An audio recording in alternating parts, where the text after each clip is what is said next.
Trump wrote in a post on his social media platform today that Congress should get rid of or extend out the debt ceiling to perhaps 2029. Here to discuss all this is Vijay Marolia. He's the founder and CIO of RP Capital Solutions. Vijay, thank you so much for coming on. Good afternoon to you. So the U.S. apparently is only one of the only countries in the world that has a debt ceiling. Do you think the country should be better off with or without it? We would be better off without it.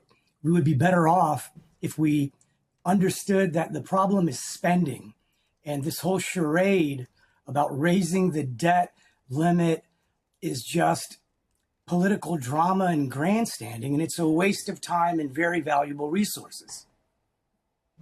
But it does offer a platform for potentially productive talks with Congress to review and debate the nation's borrowing. Do you think so?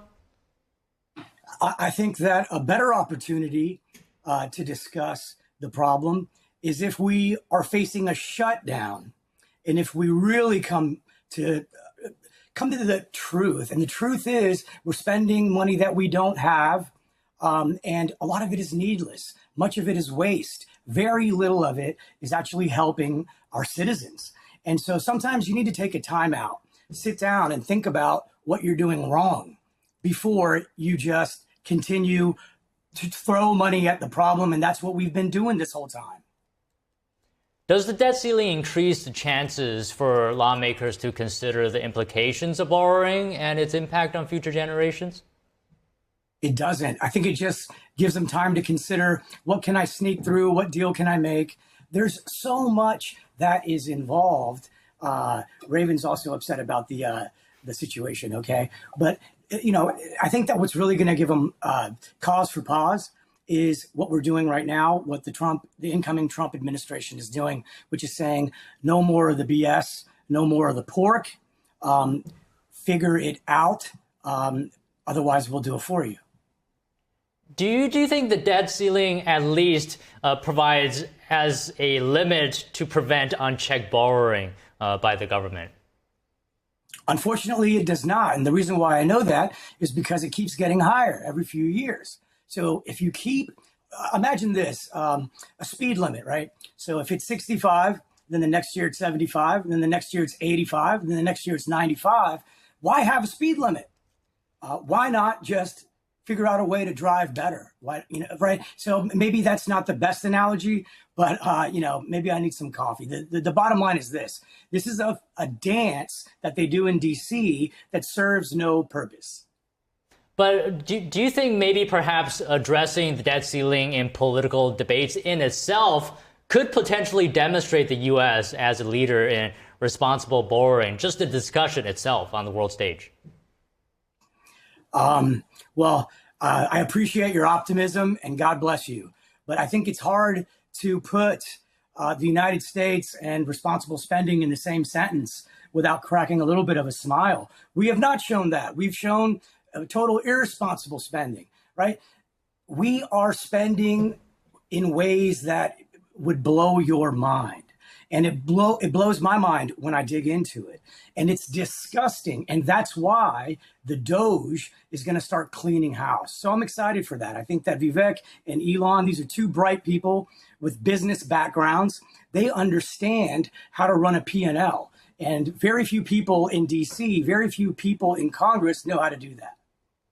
So we do have a debt ceiling right now. Does the fact of even the threat of hitting the threshold, does that cause market shocks, market drops, and perhaps reducing confidence or even slowing economic growth, in your opinion? I think it definitely increases volatility, but volatility is a double-edged sword, right? So Wall Street will define volatility as risk. I don't think that volatility equals risk. I think risk is a permanent loss of capital. I think volatility presents an opportunity. If you're selling $1 one day for $1, the next day for $1.50, and then one day for 50 cents, I think that's more of an asset and an opportunity than it is risk. Do you think it's important to have a debt ceiling to ensure that Congress retains control over federal borrowing, serving as a check on the executive branch spending decisions? Do you think that's important? I think it's important, but I think that in reality, Congress is bought. apparently they're allowed to do insider trading. And if you just look at the data, if you look at the rise in the net worth, I mean, something is going on, right? And so I think that far too many voters, and I was guilty of this, and perhaps I still am, we don't know enough. We don't know enough about the way our government is run. We don't know enough about how they're spending our money. So to your point, am I correct in saying that you think that the debt ceiling focuses on borrowing limits rather than the actual issue that causes debt, for example, excessive spending? Am I accurate in that portrayal? I think that you're bingo, right? You hit the nail on the head. That is the real issue. That's what people don't want to talk about. Because why? Because politicians, they don't look for profits, they look for votes. And then the votes, they make money through the people that are giving them the votes. And it's a disgusting business. And I think it's time that we had people that are not career politicians, like many in the incoming administration. They're going to come in and make America great again. And America is back, baby. And that's why you see consumer confidence rising, small business confidence rising.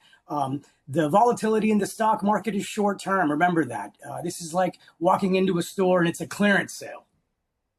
So if the debt ceiling is not the way to go, what are the options left in order to curb excessive spending?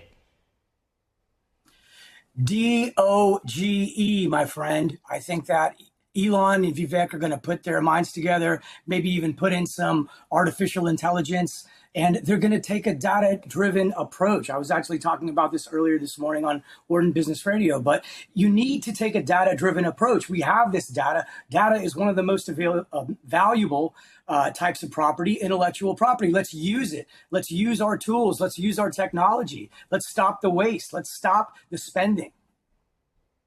All right, Vijay, thanks for coming on today. Great to talk to you and happy holidays. Thank you, and likewise.